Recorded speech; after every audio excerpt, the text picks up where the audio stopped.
Hello viewers. In the series of videos on famous businesswomen, we today have brought to you an insight into the business career of Arianna Huffington, who is a Greek-American author, syndicated columnist and businesswoman. She is the co-founder of the Huffington Post, the founder and the CEO of Thrive Global, and the author of 15 books. She has been named to the Time magazine's list of world's 100 most influential people and the Forbes Most Powerful Women list.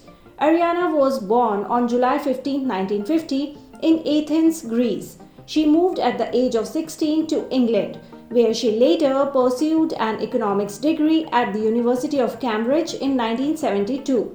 While at Cambridge, she served as the president of the esteemed Debate Society of the Cambridge Union, and she was the first foreign-born student to do so. After graduation, she lived for a time in London before relocating in 1980 to the United States. She eventually settled in California with Republican politician Michael Huffington, whom she married in 1986 and divorced in 1997. Huffington started her political and journalistic career as a Republican and a proponent of small government and limited welfare. She contributed to the conservation of General National Review, and in 1994 she worked on her husband's unsuccessful campaign for a US Senate seat. For a time, Huffington also wrote for the TV show Politically Incorrect, which was hosted by Bill Maher. In the late 1990s, however, Huffington's place on the political spectrum began to shift to the left, starting with her opposition to US intervention in the civil wars in the former Yugoslavia. She subsequently became active in numerous progressive causes, notably efforts to combat global warming. In 2005, Arianna launched the Huffington Post website, serving as its co-founder and editor-in-chief. It was struggled as a group blog, publishing the words of hundreds of guest contributors each week. In addition, it provided news updates and hyperlinks to news sources and columnists. In March 2011, AOL acquired the Huffington Post for $315 million. Huffington became president and editor-in-chief of the Huffington Post Media Group, a new venture that included all the content of the website and the AOL. In 2016, she announced that she was leaving the company to start Thrive Global, a health and wellness venture where she offers science-based solutions to end stress and burnout. In August 2019, Thrive Global launched the podcast Meditative Story in partnership with Wait What, a media company led by former TED executive Joan Cohen and Daron Taref. The podcast combines first-person stories and meditation prompts and original music to create a mindfulness experience in audio. Forbes has described it as a completely new kind of listening experience that blends intimate first-person stories with mindfulness prompts evolved in beautiful music composition. Huffington was selected for the inaugural 2021 Forbes 50 over 50, made up of entrepreneurs, leaders, scientists, and creators who are over the age of 50. As of 2022, her net worth is estimated to be $100 million. We will now explore some business strategies adopted by Arianna Huffington that made her rise to fame and become a billionaire. Strategy number 1. Speak your mind and stand your ground. It is important to stand by what you deeply believe in.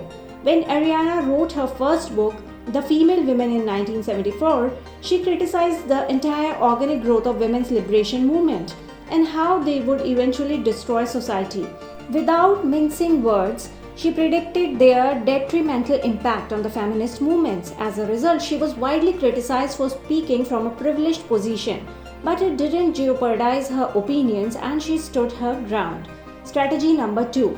Always experiment. Unlike other authors who stick to one genre, Arianna experimented in her writing career. She wrote biographical, non-fiction and political books.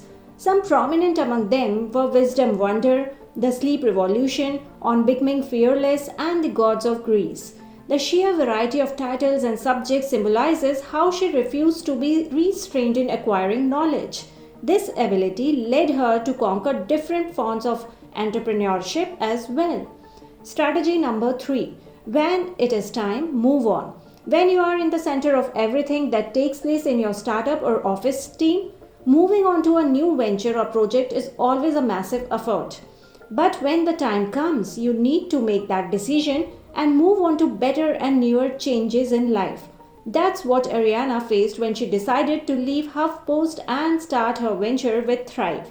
Strategy number 4. Energy and time are scarce resources, so learn to prioritize. To be able to move on, you need to complete your projects. And sometimes you can complete a project by dropping it. This skill can be incredibly useful to you, assures Huffington. You need to decide what you are going to put your energy into and what you are not going to put energy into. The latter is just as important. Huffington says she leaves movies and plays in the middle if she doesn't like and feel like they are worth another 15-60 minutes of her life. You just need to make a decision, call it done, and move on. Strategy number 5.